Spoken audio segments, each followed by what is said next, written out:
Choisissez bien vos relations. Shalom bien-aimés dans le Seigneur. Notre méditation du jour s'intitule « Choisissez bien vos relations ». Première partie.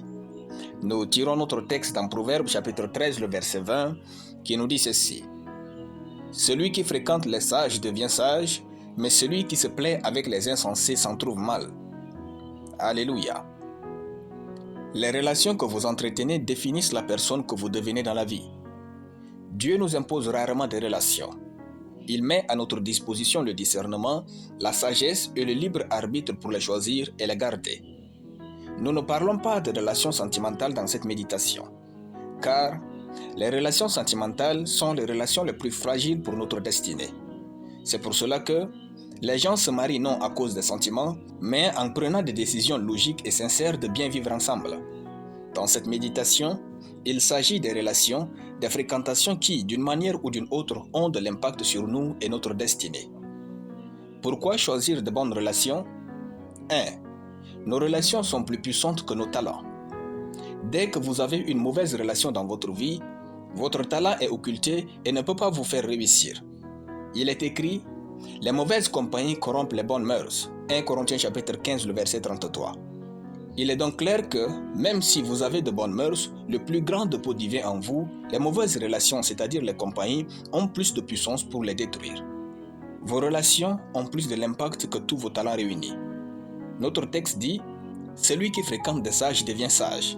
Même si vous n'avez pas de sagesse, puisque les relations ont plus de puissance que ce qui est en vous, en marchant avec les sages, vous devenez sage.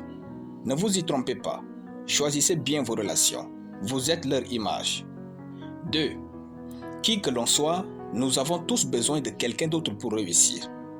Ne pensez jamais que vous êtes autosuffisant pour être heureux et réussir votre vie.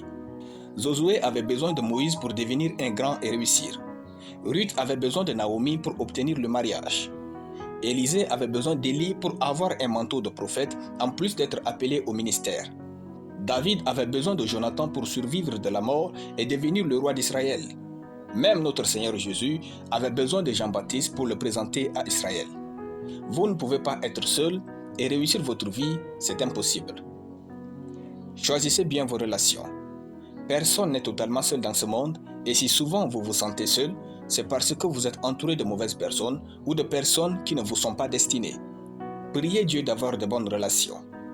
Toute votre vie et sa grandeur dépendent de la qualité de vos relations et non de celle de vos talents. Alléluia. Nous allons prier.